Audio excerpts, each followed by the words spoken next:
when I was in the primary school. I started since 1948. I've been in school. I didn't get to, they said, you'll be in class 1, go to class 2. When I finished class 1, they put me in class 1A. I think I started 47. And that time your hands have to reach your ear like this. Then they eventually pushed me to class 2. And my father will beat me at home just to study. The teacher will beat me at school to study. But it wasn't, I was wondering why all this trouble? Why are they tormenting me like this, harassing my life? They put me in class 2, 1949. That time, they have not allowed me to go to standard 1, but just to be doing preliminary for primary. So eventually they put me in class 2. Then again, when the others went on, I went to class 2B. And then I got to standard 1. Then standard 2. And even when we were taking, because those days we had to take exam in standard 2 to go to standard 3 in another village. But even near the exam like this, what was I doing? I was playing and sleeping because we went in another place to go and have that examination. And eventually, when we took the exam, I think 52, I said, will I pass? Because, I wasn't very sure. And I remember what they asked those days, 1952. They put child, singular. Then they put plural here and put dash. They want you to put children. And I'll be wondering what are we to put here? Is it childs or child? No, I wouldn't know. Eventually, they said, okay, go to standard 3. Standard 4. The teacher was so furious with me. And he saw me playing somewhere and laughing. He called me and said, why are you laughing? Of all people. You don't know any arithmetic, you don't know. English, you don't know. Geography, you don't know. Civics, you don't. Nothing that you know. And you have time to laugh in your life. And he abused me and said dirty things, more dirty things. I still remember what I don't want to tell you. Eventually I got to 5. That time, 55, they said now, standard 5, they call them primary 6 now, and they pushed us out of school. They pushed us out. I didn't have secondary school to go. How could I have secondary school to go? I was lazy beyond description. To read was trouble. I knew how to play. How to read, I didn't know.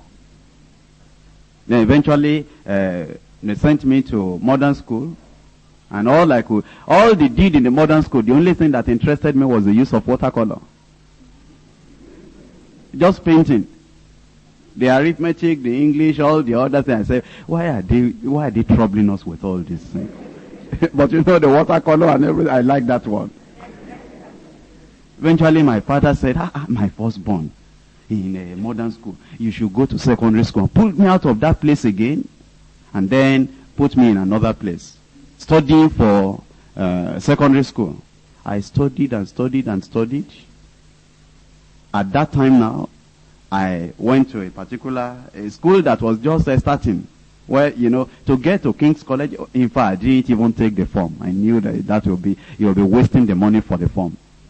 And to go to any of these other groups, but the one that just started the previous year, where they want students, where that school is not popular, it's not known very much. But now, if you take exam there, when the other good people, when they choose this, and then you will find a place in this new school. So I got to that new school eventually. Class 1, class 2, class 3, class 4. Just nothing. They were just pushing me on. In a new school, they want to bring in new students and push you forward. It's not government school.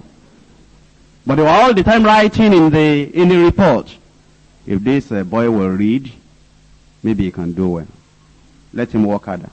All those comments depicting laziness. I won't write my notes. All that time when they're teaching them biology or something, I'll be looking for a word. So when we come out, I will play with some of those words, just playing with my friends. But to write notes, I'll sit at the back of the class where the teacher will not say I'm not writing notes. I didn't understand life or education or anything. I mean, people were going to school, I was sent to school, I went to school, finished. But 1960, in class 4, we were on holidays. I waited behind. Then I sat down and said, look at my age now. And school start is coming next year. Am I going to live my life like this?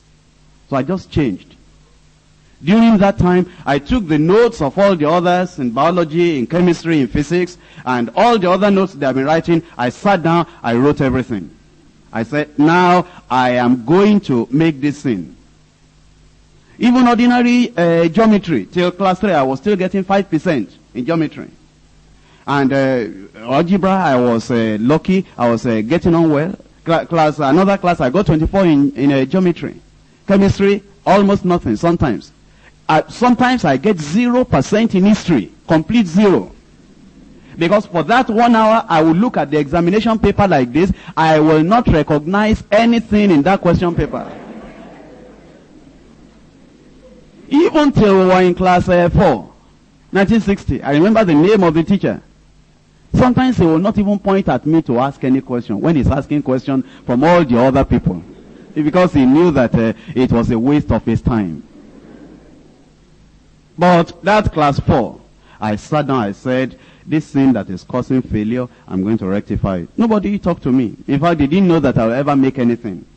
I just decided, I didn't even know the reason. It wasn't because, well, being the firstborn of my father, I didn't even think of that.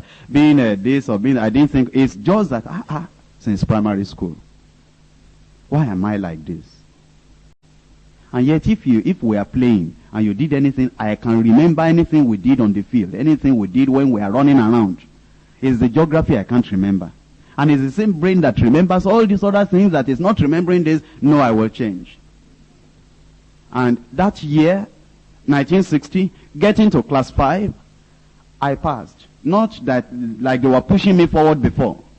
Class 5.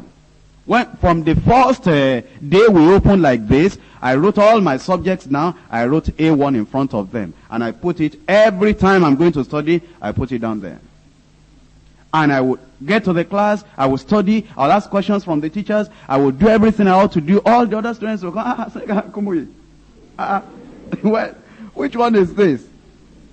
Before, I will run out of the school and go to Children's Seraphim Church wearing white garment in town. I will leave all the other students and go to be dancing, beating drum in the Children's Seraphim Church in town.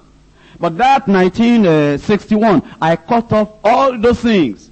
And I said, this year, school start is coming, I'm going to do something. All the other students will say, and say, Kumuyi, A1, A1, A1. Because I wrote, everybody can say, I just wrote everything down there. And I studied. And you know, I had one of the best results in our class in school start. And when my father said, please, I don't have money to send you to HSC, I said, don't worry. I picked up at advanced level on my own, and I began to study. And my pure maths, I had A1. Applied maths, I had A3. I went to University of Ibadan. From University of Ibadan, all through like that, by the time I will come out, I had the best result in the whole university. But that's because 1960, I sat down, I said, this failure that has been following me from primary school up to this point, I'm breaking it. I wasn't a Christian. I wasn't born again. I just said, this one, it will not continue. I'm breaking this one. You should break failure in your life. Amen. And sit down and think. And this is not a pretense. No teacher, if all the teachers, if I stayed with what the teacher said, I will never have made anything. They abused me. They cursed me. They did everything. They discouraged me. Well, I just decided on my own that I'm going to change. And I've discovered that when I was at school, all those times I was failing, the major thing in my life was laziness. That time. The brain was there.